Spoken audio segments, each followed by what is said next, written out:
یعنی اس کی کیفیت دیکھ رہا.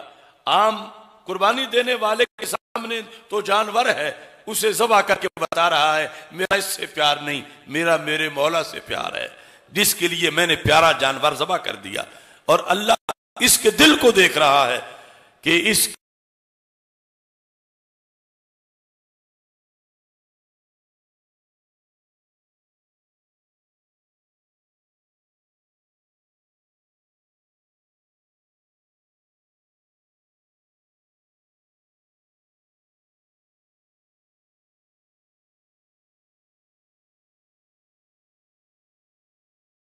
اونٹ گائے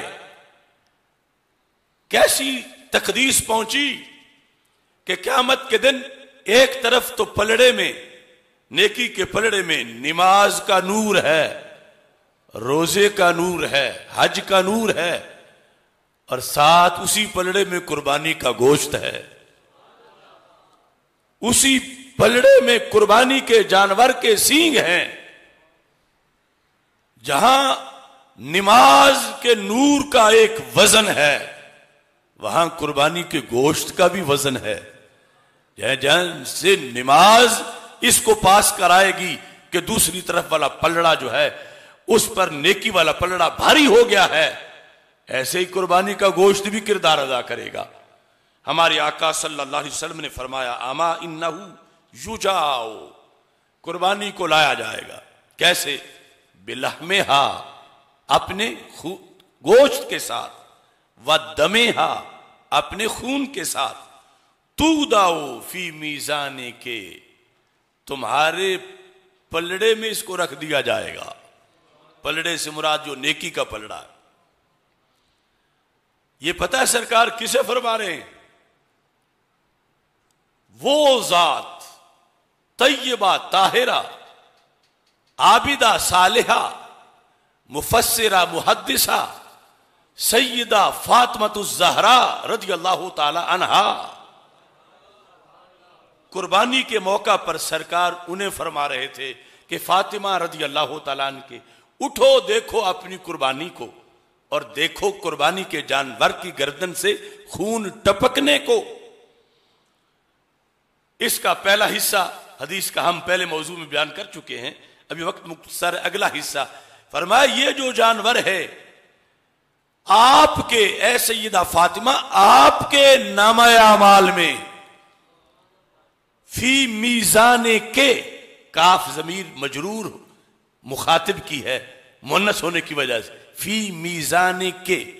کوئی صحابی ہوتے تو سرکار فرماتے فی میزان کا, فی میزان کے, اے فاطمہ تمہارے میزان میں, تمہارے نیکیوں کے پلڑے میں, ترازو کے اندر اس قربانی کا گوشت رکھا جائے گا اور اس قربانی کا خون رکھا جائے گا.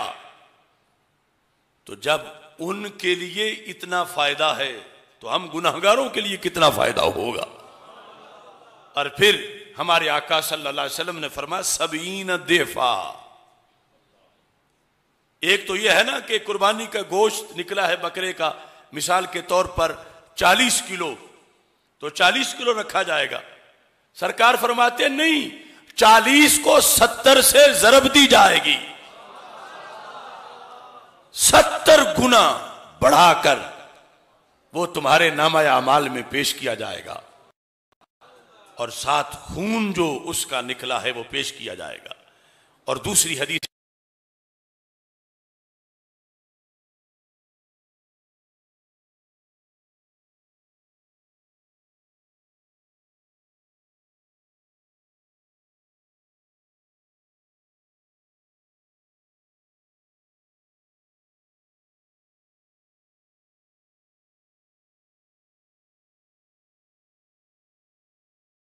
یہ معظم صلی اللہ علیہ وسلم نے اس کے ساتھ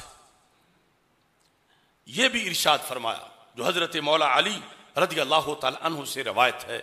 طبرانی نے موجم اوسط میں اس کو ذکر کیا ہے کہ رسول اکرم صلی اللہ علیہ وسلم نے ارشاد فرمایا یا ایھا الناس, اے لوگو, یعنی جو سامنے بیٹھے تھے صحابہ رضی اللہ تعالیٰ عنہم, اور قیامت تک ہم بھی، ہمارے بعد والے بھی، ہم سے پہلے مسلمان بھی، سرکار فرماتے ہیں اے لوگو دحو قربانی دو، واحتسبوا بدمائها، اور قربانی کے جانوروں کے خون کو ذخیرہ ثواب سمجھو. یعنی اگر دل کا عقیدہ نہیں ہے، یہ غفلت ہے، تو وہ قربانی کر بھی دی تو اس کا وہ فائدہ نہیں جو اس نظریے کے ساتھ فائدہ ہے کہ واحتسبوا، اسے باعث اجر جانو، اسے باعث ثواب جانو. یہ نہیں کہ کہو کہ افسوس ہے کہ ایک جان چلی گئی، اسے باعث ثواب جانو.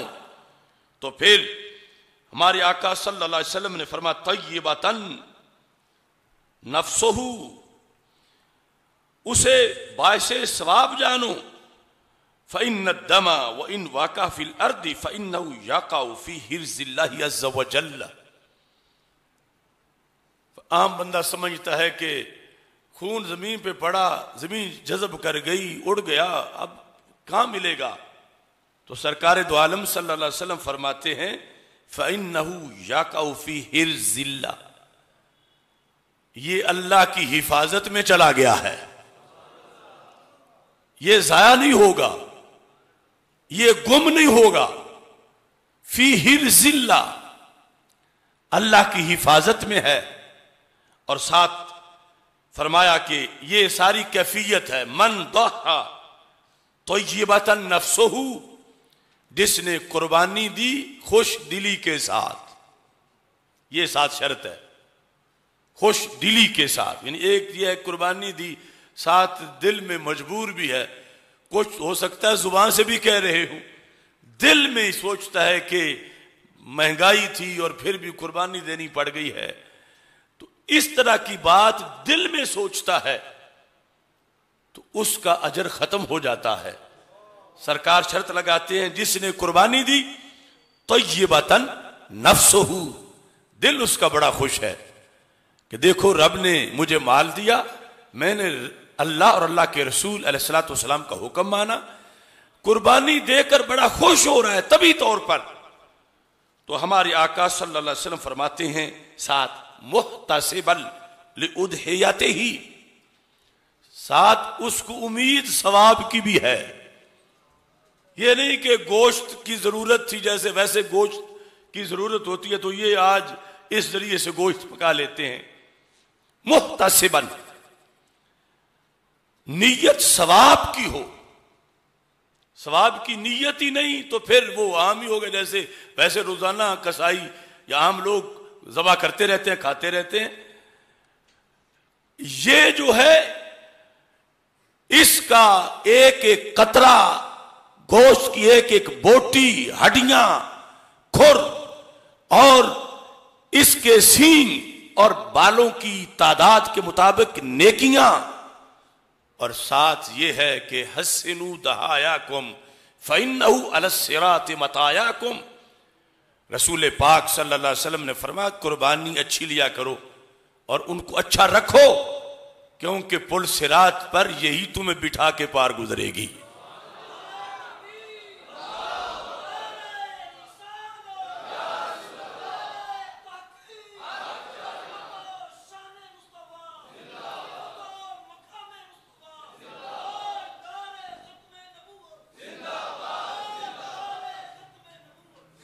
یعنی اس کی معنویت میں غور کرو. ایک کرسچن، ایک یہودی، ہندو، سکھ، قادیانی، کوئی بدعقیدہ، وہ سنے قربانی کی فضیلت کو کہ اتنا اس میں ثواب ہے تو کہے چلو میں ہندو سکھ تو صحیح لیکن قربانی تو میں بھی کر لیتا ہوں تاکہ قیامت کے دن مجھے فائدہ دے.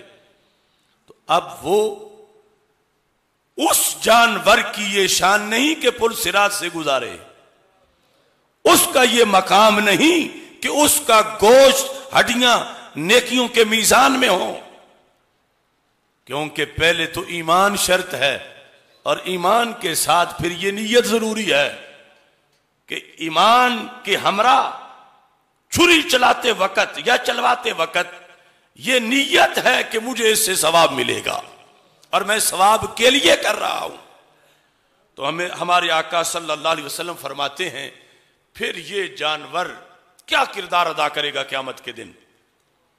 میرے آقا صلی اللہ علیہ وسلم کا یہ فرمان طبرانی معجم کبیر میں ہے، فرمایا کانت لہو حجابا من النار، وہ قربانی قیامت کے دن جہنم کے گیٹ پہ کھڑی ہو جائے گی اور اس کو جہنم نہیں جانے دے گی، جہنم کے اور اس کے درمیان رکاوٹ بن جائے گی۔ اتنی بڑی پاور ہوگی اس جانور کے اندر، یا جو حصہ اس نے ڈالا تھا ان 7 لوگوں کے لیے وہ گائے کردار ادا کرے گی کہ حجاب من النار بن جائے گی۔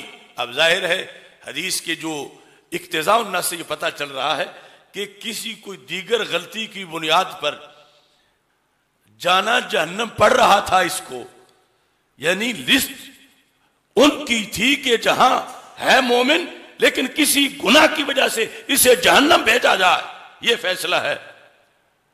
آگے جب فرشتے لے کے پہنچے ہیں تو بکری کھڑی ہے، وہ کہتی ہے نہیں یہ جہنم نہیں جائے گا کیونکہ اس نے مجھے قربانی کے طور پر پیش کیا تھا، میری ڈیوٹی ہے، میں اسے نہیں جانے دوں گی۔ تو اللہ کے نام پہ ذبح ہونے والی کا یہ مرتبہ ہے کہ رب فرشتوں کو سمجھائے گا کہ اس کی بات مانو، اس کے کہنے پہ اسے جنت لے جاؤ۔ یہ حجاب من النار، چونکہ بندہ ویسے ہی اگر جنتی ہے پھر تو وہ دوزخ کے گیٹ پہ جائے گا ہی نہیں، وہ تو جنت کے گیٹ پہ جائے گا سیدھا۔ اسے لے جایا گیا دوزخ کے گیٹ پر، ہے مومن، چونکہ جو مومن نہ ہو وہ اس کو تو دوزخ سے بچا ہی کو نہیں سکتا، ہمیشہ دوزخ میں رہے گا۔ مومن ہے، صحیح العقیدہ ہے، لیکن کوئی گناہ ہوا تھا اس کی وجہ سے فیصلہ ہوا اسے جہنم بھیجو، اور آگے قربانی کھڑی ہے۔ یعنی دوسری طرف ہمارے آقا صلی اللہ علیہ وسلم نے بیٹیوں کے لحاظ سے فرمایا کہ جس کو اللہ نے بیٹیاں دی اور اس نے انہیں بوجھ نہ سمجھا اور اس نے ان کی اچھی تربیت کی، ان کو پڑھایا اور ان کو پھر رخصت کیا، پھر قیامت کے دن یہ بیٹیاں اپنے ابا امی کو جہنم نہیں جانے دے گی۔ ان کی یہ پاور ہے کہ رب فرشتوں کو کہے گا کہ جب یہ بازو پکڑ بیٹھی ہے بیٹی اپنے باپ کا یا اپنی امی کا اور کہتی ہے میں نے ان کو جنت